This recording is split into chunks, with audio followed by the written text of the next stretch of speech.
ہر شخص کے حصے میں، ہر شخص کے حصے میں میرے نبی پاک نے عزت لکھی، ہر شخص کے حصے میں۔ رسول پاک نے وقار، رشتوں کو حضور نے اتنا مضبوط کر دیا، اتنا مضبوط کر دیا کہ رشتے رشتے نہیں درد بن گئے۔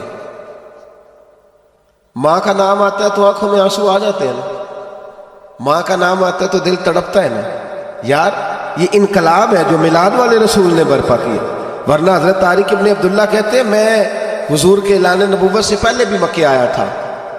آپ فرماتے میں نے ایک بوڑھی عورت کو، ایک نوجوان کو گلے میں رسی ڈال کے گھسیٹ کے لے جاتے دیکھا، تو میں نے اس سے کہا کہ یہ کیا کر رہے ہو، کون ہے یہ بی بی، کیا مسئلہ ہے؟ تو وہ کہنے لگا یہ میری اماں ہے، بوڑھی ہو گئی ہے، کسی کام کی نہیں رہی تو بیچنے جا رہا ہوں، چلو کسی کے برتن جب مانجے گی تو میرے تو پاس کچھ نفع آئے گا نا بیچنے۔ یہ داستانیں نہیں، ابھی بھی جن لوگوں کی طبیعت سخت ہوتی ہے وہ قتل نہیں کر دیتے ماں باپ کو۔ واقعہ سنیے نا آپ نے کہ ابا میرے نام زمین نہیں کر رہا تو مار دیا۔ جب کلیجے سخت ہوتے ہیں تو کام ہو جاتا ہے۔ ایک طرف وہ منظر تھا اور ایک طرف یہ منظر ہے کہ حضرت حلیمہ سعدیہ رضی اللہ تعالی عنہ، ان کا نام نہیں ہے حضرت حلیمہ کا مسلم شریف میں، وہ امام زرقانی نے لکھا ہے، ورنہ مسلم میں یہ روایت اپنے اصل انداز میں موجود ہے۔ حضرت ابو ہریرہ رضی اللہ تعالیٰ عنہ فرماتے ہیں کہ جناب حلیمہ بوڑھی عورت، سادی عورت، اگر آپ کبھی معاشرتی لحاظ سے حضرت حلیمہ کا انداز دیکھیں گے نا، توجہ ہے میری بات پر، سمجھ آ رہی ہے آپ حضرات کو؟ جو ہمارا معاشرتی ماحول ہے نا، معاشرتی ماحول، تو حضرت حلیمہ سعدیہ رضی اللہ تعالیٰ عنہ کی حیثیت آج کے معاشرے میں اگر دیکھی جائے تو ایک آیا، بچوں کو پالنے والی آیا نہیں ہوتی، وہ آیا تھی۔ اسکول میں ایک آیا ہوتی ہے، جب بچہ چھوٹے ہمارے پرائیویٹ سکولز میں بچے جاتے ہیں تو عورت سنبھالتی ہے، دودھ ڈال دیتی ہے، کئی دفعہ فیڈر بھی پلا دیتی ہے، بچہ اگر پخانہ پیشاب کرتا ہے تو خدمت کرتی۔ یہ عورتیں اس زمانے میں چھوٹے بچے لے جاتی تھی، پالا کرتی۔ تو بتانا دائی کی، آیا کی، میں مثال دے رہا ہوں، اور نرس کی کیا حیثیت ہے معاشرے میں۔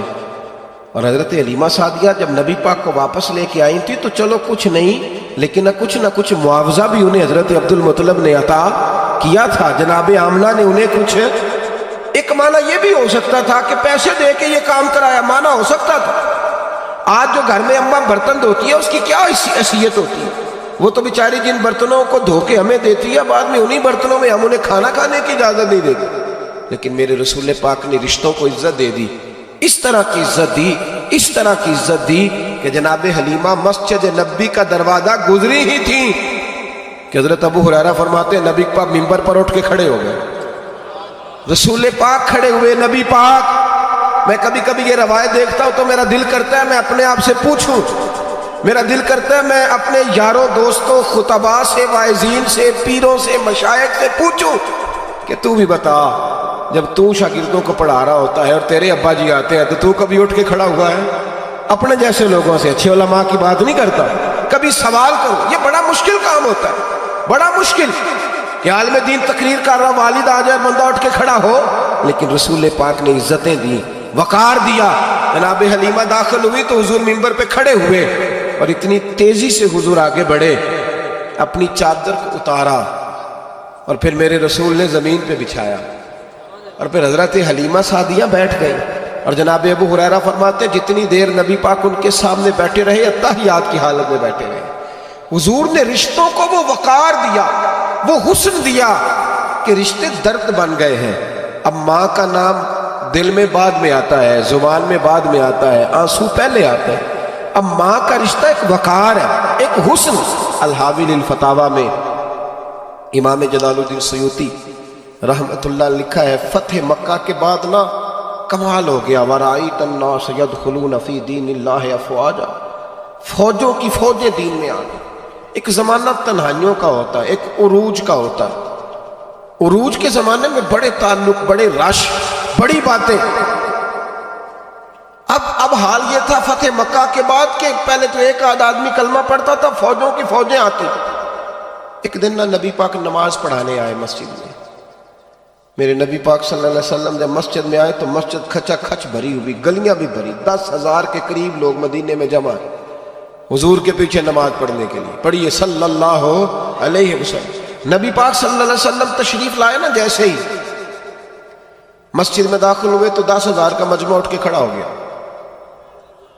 ہمارے لیے لوگ کھڑے ہوتے ہیں تو ہماری آنکھیں پرنم نہیں ہوتی، بلکہ ہم اپنا حق سمجھتے ہیں. ہم کہتے ہیں ان کا بنتا ہے کھڑے ہونا. حالانکہ بھائی دنیا سب کے لیے کھڑی نہیں ہوتی. جب کوئی کھڑا ہونا تو نظر جھک جانی چاہیے اور تیرے دل میں خیال آنا چاہیے کہ یا اللہ مجھ پہ رحم ہی رکھنا، اے اللہ میری پردہ پوشی کرنا، یا اللہ یہ تیری دی ہوئی عزت ہے، مہربانی کر خفیہ تدبیر سے محفوظ فرما. کہ ہمیں احساس نہیں ہوتا الا ماشاء اللہ. اللہ کے محبوب داخل ہوئے تو 10,000 کا مجمع کھڑا ہو گیا. 10,000 آدمی کھڑا ہو تو ایک کیف بنتا ہے. تو میرے جیسا آدمی تو ویسکوٹ سیدھی کرنے لگ جاتا ہے نا کہ بڑی شان ہے جناب، کالر ٹھیک کر لو، دستار سیدھی کر لو، کیا بات. اتنے لوگ بھی کبھی کسی کے گاڑی کے پیچھے بھاگے.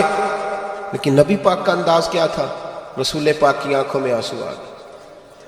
10,000 آدمی کھڑا ہوا، حضور رو پڑے اور اتنا روئے کہ جناب ابو ہریرہ رضی اللہ تعالیٰ عنہ فرماتے ہیں کہ میں نے نبی پاک کے سینے سے آواز نکلتی دیکھی. جب آدمی زیادہ روتا ہے تو سینے سے آواز آتی. حضور روئے کہ سینے سے آواز آئی.